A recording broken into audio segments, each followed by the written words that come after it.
व्रत।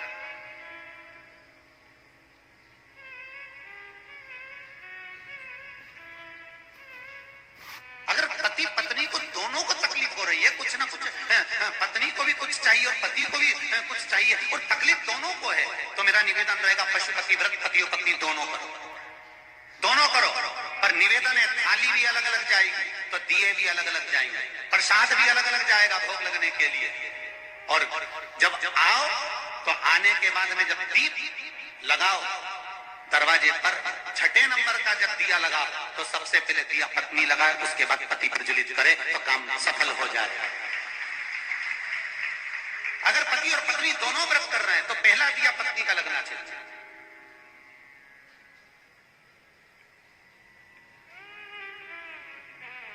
शिव महापुराण में दो चीजें दी है, एक मंत्र दिया है श्री शिवाय नमस्तुभ्यम और दूसरा दिया है पशुपति व्रत, जो भारत की भूमि पर, और अब भारत की भूमि क्या विदेशों में भी लोग, विदेशों में भी भगवान शंकर का पशुपति व्रत कर रहे हैं।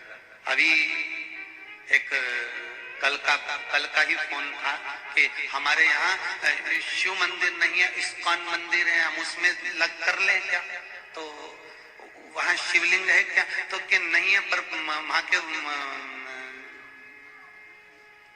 जो अनुयायी है वो बोल रहे हैं कि यहाँ जो पौधा है उस पौधे की मिट्टी का शिवलिंग बनाकर आप पूजन कर कर चले जाना। तो कहा कर लो, फिर शिव की भक्ति ही तो करना है, बाबा स्वीकारेगा, मिलेगा।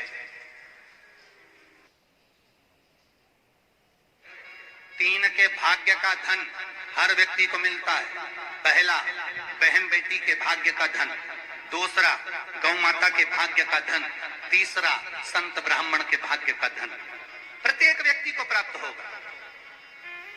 घर में अगर बेटी ने जन्म लिया है तो बाप को उसके भाग्य का धन जरूर मिलेगा। दरवाजे पर गाय को एक रोटी दी है, उसके भाग्य का धन जरूर मिलेगा। और संत ब्राह्मण को अगर एक गिलास पानी भी पिलाया है तो उसके भाग्य का धन जरूर मिलेगा। पर बाप को कभी बेटे के भाग्य का धन नहीं मिलता, याद रखना। शिव महापुराण की कथा कहती है कि बेटे के भाग्य का धन कभी बाप को नहीं मिलता।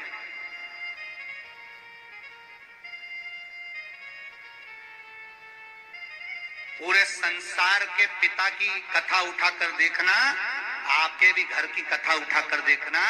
बाप अपने बेटों का खाता खुलवाता है, बाप अपने बेटों का बीमा करवाता है, बाप अपने बेटों का अकाउंट खुलवाता है, बाप अपने बच्चों के नाम से जमा करते जाता है। पर कितने औलाद हैं जो अपने बाप का खाता खुलवाती होगी? कितनी औलाद हैं जो अपने बाप के नाम से पैसा जमा करती होंगी कि पापा एक बैंक में अकाउंट तुम खुलवाओ, अभी मेरी कमाई अच्छी चल रही है, खूब आराम से कमा रहा हूँ, नौकरी में पैसा अच्छा आ रहा है। पत्नी को भी मत बताओ, पर बाप के नाम से खाता खुलवाकर पिताजी से कहो, मम्मी से कहो, माँ एक खाता मैं खुलवा रहा हूँ, तुम दोनों का जो पैसा मैं जमा करूं उसको सत्कर्म में लगाते रहना। तुमने मेरी पढ़ाई में विद्या में खूब खर्च करा माँ, एक खाता मैं तुम्हारे नाम से खुलाना चाहता हूँ, एक खाता मम्मी तुम्हारे नाम से, तुम्हारा मन पड़े ना जहाँ कथा करवा, तुम्हारा मन पड़े वो तीर्थ करने जाओ, क्योंकि तुमने पूरी जिंदगी मेरे को परवरिश में लगा दी, मेरे को कमा कमा कर मेरी पढ़ाई में लगा दिया, कमा कमा कर मुझको बड़ा कर दिया। अब मेरा फर्ज है, मेरे खाते तुमने खुलवाए थे, आज मेरा फर्ज है कि मैं तुम्हारा खाता खुलवाऊं। इसमें कितनी औलादे हैं जो अपने बच्चों को, अपने बच्चे अपना खाता खुलवा लें। बाप उल्टा अपने बेटों के दुख में जब डब्बा गोल कर आता है, शेयर मार्केट में लगा आता है, सारा कर्जे में जब डूब जाता है,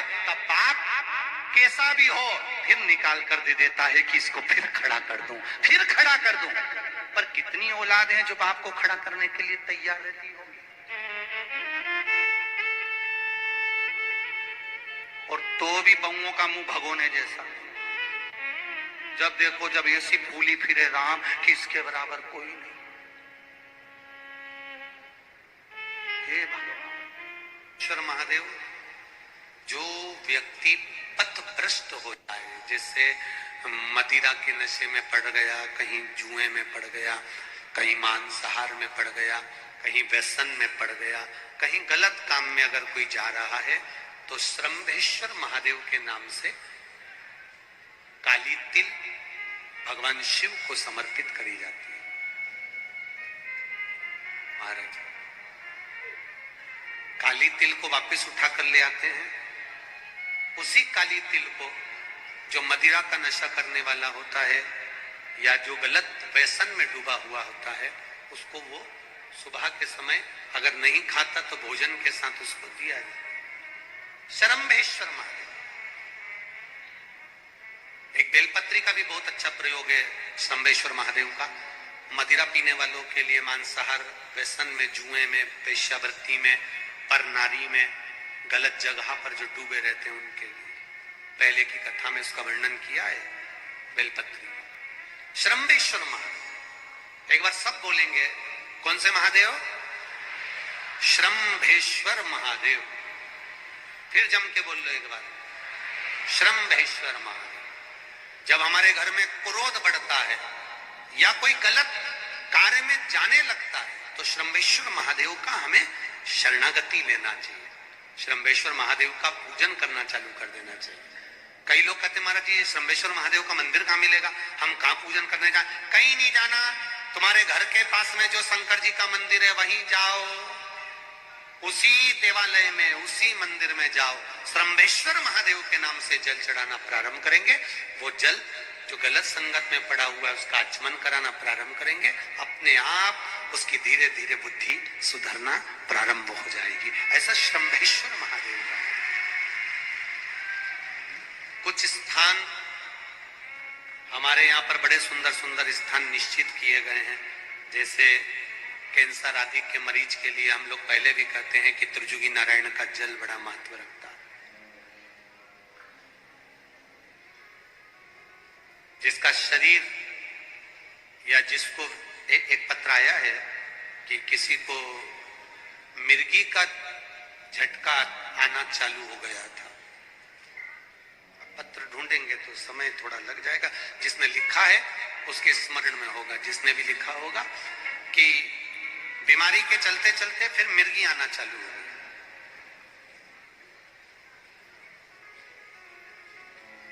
जिसने भी लिखा है वो दोनों हाथ एक बार हिला देना। जिसके लिए भी लिखा हुआ वो इतना ध्यान नहीं आ रहा, तो उनको मिर्गी का झटका आना प्रारंभ हुआ। अब मिर्गी का झटका आना प्रारंभ हुआ, कई महीने निकल गए, मिर्गी के झटके बंद नहीं हुए।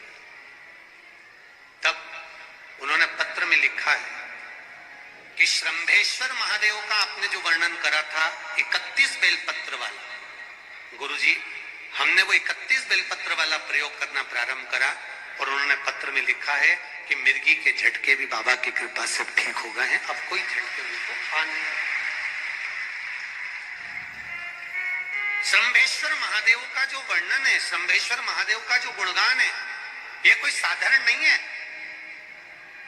शिव महापुराण में भागवत के प्रहलाद चरित्र को लाकर रखा गया है केवल शरम्भेश्वर महादेव के प्रागट्य के लिए। ऐसा शरम्भेश्वर महादेव का गुण। एक बार फिर आप लोग भूल ना जाओ, उसके लिए एक बार फिर से बोल लो, कौन से महादेव? शरम्भेश्वर महादेव। ये शरम्भेश्वर महादेव जैसे कुंदकेश्वर महादेव। कुंदकेश्वर महादेव का क्या काम है? माता पार्वती ने बिदल उत्पल को मारने के लिए जो कुंदुक फेंका था, वो कुंदुक भगवान शंकर के पांव में जाकर गिरा था, तो शिव जी का नाम कुंदकेश्वर हो गया। जब हमारे यहाँ कोई दवाई नहीं लगती शरीर में, कोई कैंसर जैसा रोग हो गया, किडनी